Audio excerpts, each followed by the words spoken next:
Well, good morning. It's good to be with all of you once again, and this time from up here, I guess. But it's good to see so many familiar faces, faces that I've gotten to visit over the past few years, and so many new faces as well. And I want to thank you for welcoming me. And it honestly does feel like home coming here to your church every few years. But I'm humbled by this opportunity. Thank you, Pastor Connor, for giving me the opportunity and for inviting me to share with the church what the Lord wants to do and what He's been doing so far.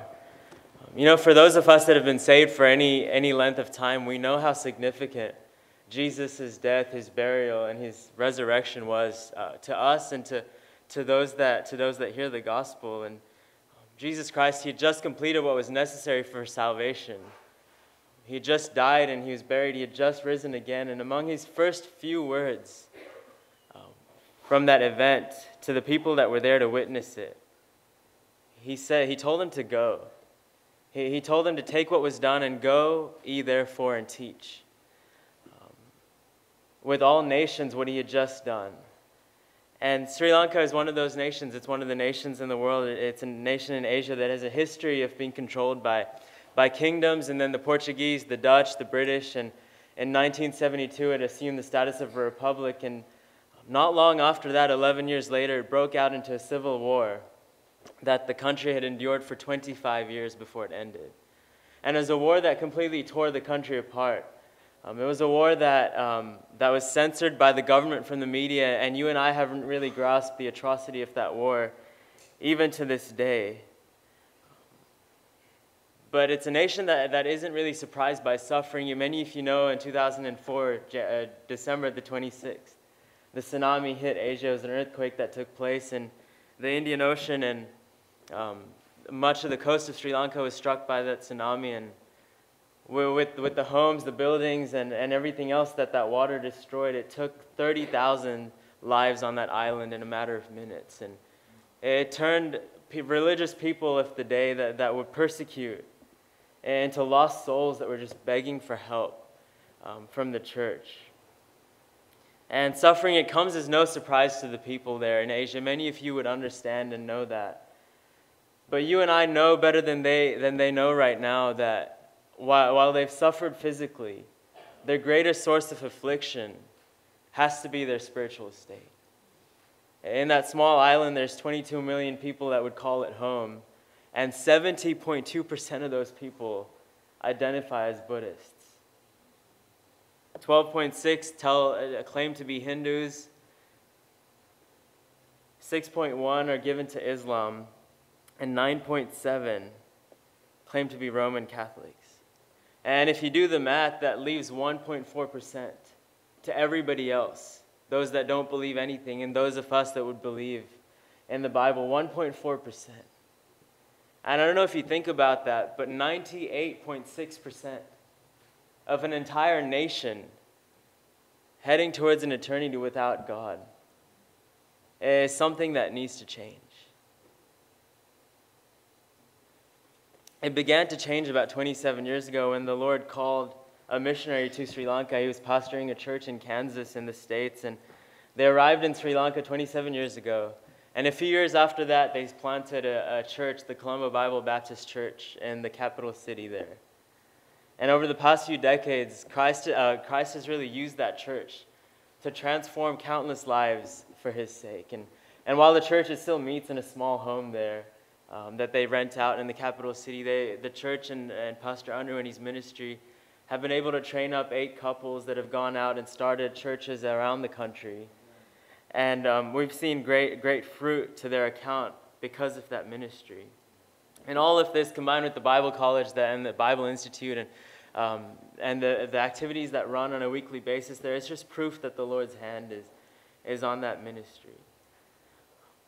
A few years ago, I finished high school in Sydney, and the Lord just made it clear that He wanted me to attend West Coast Baptist College, and it's where I got to meet so many of you over there, including your pastor.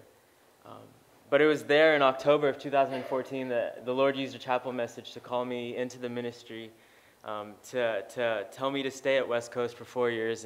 And He used Jesus' example in Luke 4 about how He went back to His own people to confirm where that would be. And from that time on, I've been preparing for that. And following my graduation last year in 2017, the Lord made it really clear that he wanted me to go to Sri Lanka and do an internship there for 6 months. And so I did that. I was able to teach and preach and saw about 130 people saved over those 6 months. And just being able to go around the country and evangelize and just let your eye affect your heart, I guess, did something to my heart that has not left and I pray would never leave. And as the internship came to a close, I was praying that the Lord would really show me what he wanted me to do next. I had an opportunity to go back to Sydney and be the youth director at my church there, as well as head back to Sri Lanka and continue the mission work there. And I was just really praying, and the Lord confirmed that he wanted me to be back in Sri Lanka. He used counsel, he used scripture, he used a desire in my heart. And so that's what I'm going to be doing in a full-time role in a few months. Because those millions, the 22 million that we spoke about, it's not just a mere statistic. In those millions, you would see tea pluckers on the sides of mountains, working all day to earn $1 or $2. It's not enough to even feed their family that evening. You'd see the 16-year-old or the 66-year-old Buddhist monk in the capital city walking down the streets wearing such a grim face and an orange robe, because misleading others only because they themselves have been misled. You'd see the old grandmother dragging her teenage grandson to a cement statue, worn out, but willing to bow down and worship that statue because they know nothing else. I remember when I was on my internship, we got to take a trip within 1 week of landing there in the country, and we went to the very north where the war had broken out, and now the war had ended and it had opened up to the public, and we took a boat beyond the mainland to some islands in the north there, which, to the best of our knowledge, had not received the gospel ever before. And as we walked down some of those alleys, I looked down, and there were 3 kids playing outside their house there, and they took some mud and some water, and they were sculpting something. And we came to find out that they were just making something out of their hands, that they were about to bow down and worship themselves as their gods. And so that's what you see in the midst of those millions. People that are just so misled. And I wonder how you would answer that question about what you do when you see an entire nation sending its citizens to hell by the minute with no one to tell them. What are we supposed to think about 22 million souls that have no way of hearing? Matthew chapter 28, it answers that question because I don't have an answer to it. But Jesus does when he told us there to go. And that's exactly what God has called me to do. I remember on that same trip I just told you about, we were coming down from the north to the center of Sri Lanka. And over there we just hand out tracts out of the windows and people flock from the sides of the roads and pick it up. And you look back and they're reading it. And that's exactly what we were doing. But I remember as we were doing that, looking down alleyways beyond what people could come and pick those tracts up from. And it just broke us for those people that we'd probably never ever get to in our lifetime. And I hope that burden for souls never leaves my heart, never leaves your heart too. But I got a video that I want to show you, and then I'll come back and say a few more things, and then wrap it up this morning.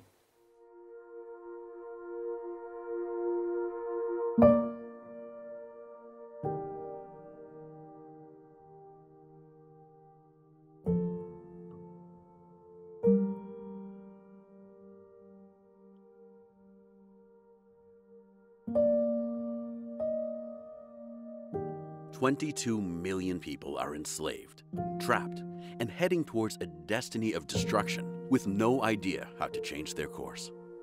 They are bound by the chains of their idolatry. They are behind the bars of their self-effort. They are beaten and bruised by the rod of their rituals. They are thirsty.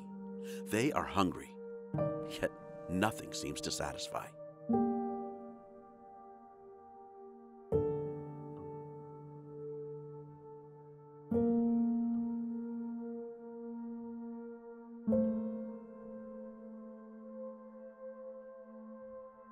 In the book of John, Jesus introduces himself as one that is a fountain of everlasting life, a fountain that will quench one's thirst forever.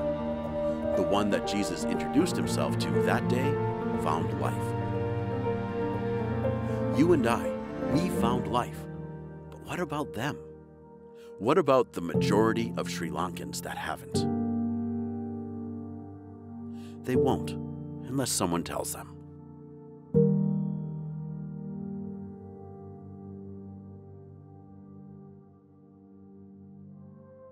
It is Soren's calling and his one desire to introduce Jesus Christ to the 22 million Sri Lankans who don't know him, to tell them about the one who can satisfy every longing, break every chain, and free every slave.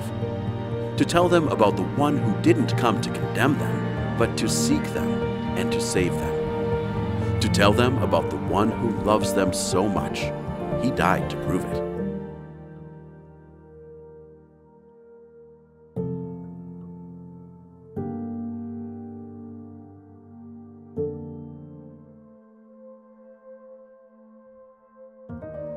His desire is to continue the ministry in Sri Lanka, to see the nation not only won for Christ, but to lead the church to win souls for Christ, who, by God's grace, will be surrendered, called and trained to serve him in every corner of Sri Lanka and around the world.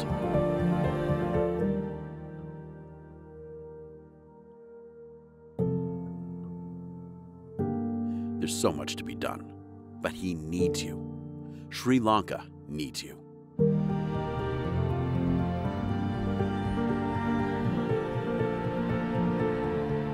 Consider praying for his mission.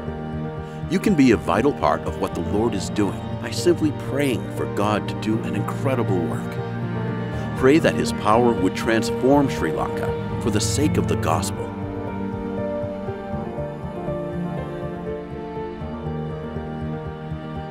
Additionally, please consider giving. Your monthly contribution towards Christ's work in Sri Lanka will exemplify the faith that is necessary to see these souls of Sri Lanka come to Christ.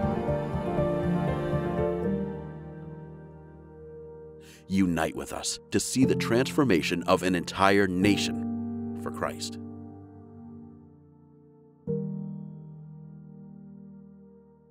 So you can see some pictures, some faces that I've gotten to see over the past 6 months, and let it affect you maybe like it affected me. And I stand here before you this morning just to say that God simply called me to go, because the ministry there is in desperate need of laborers, like the ministry everywhere is at the moment. And so as I begin my service there, Pastor Unruh, who you saw in the video there, the missionary, he's afforded me the opportunity to serve under him as his associate pastor, directly assisting him with the care of the church and evangelistic events, teaching in the institute and the college that they have there. And I'll also be helping in transitioning Pakistani ministry refugees that have fled in, about 150 of them, from a mission into a church there. So that's a little bit of more specifics of what I'll be doing. But my long-term mission is honestly just to continue the ministry in the capital city, while supporting the mission churches in the stations around the country, simply to see souls saved, surrendered, called, and then trained to serve the Lord across the world, for the glory of God and by the power of God alone. There are so many in Sri Lanka that are just so opposed to the truth that you and I preach. But yet, the majority of souls there in that tropical developing island are just so receptive to the gospel. They're longing for truth, and that's a problem because there's such a shortage of laborers. And as we prayed about how to still serve and share the gospel, the Lord really answered that prayer request, and I believe you know how he did that. And he did that by gifting the ministry there a container full of 10.5 million gospel tracts. And I just want to thank you as a church, because I know you raised money for that, to clear that container. I know you prayed for it. And the Lord really did perform a miracle there in clearing that container in a Buddhist country full of gospel tracts, full of Bible verses, which they don't allow. And that's being used right now around the country at all of those mission stations, around every A road, B road, and the little alleyways in Sri Lanka. And you had such a massive part in that, and I just wanted to thank you for your sensitivity to that. But that's really a big part of how we plan to evangelize the country as well. I stand here to ask if you would just pray. Pray for what you saw. Pray for the souls you saw on the screen. Because the Lord really has commissioned all of us to see this world evangelized for him. And we've got to pray, we've got to give, we've got to go. And missions as we know it, missions as God has ordained it, is really not possible without all those three things coming together. And our partnership is just essential in seeing the world come to Christ. And I ask if you would just consider partnering with me in prayer. the ministry there is challenging as the ministry here is. And I'm young, as you know, and so inadequate in my own eyes to do what the Lord has called me to do. And so just pray that the Lord would give me wisdom and discernment, and that his power would be upon the ministry there, and that we'd be able to see that country won for Christ through your prayers. I'd love one day to have the opportunity to host a group of you if you want to come visit and take a mission trip over there, and I'll take you around the country, and we'll be part of those the tract distribution that you really had a massive part in already. But I would love to see that there. And my prayer card's there somewhere at the back, I think. They've got a website on it. And I'd love if you could go have a look at the website and maybe even put your name and your email address there. And I'd be sure to keep in touch with you and keep you updated with what the Lord is doing there in Sri Lanka. But thank you so much for letting me take the time here in your morning service just to show you that video and share what the Lord is doing. Thank you, Pastor Connor, for the invitation as well. And may the Lord bless you as you continue to serve him here in Vancouver.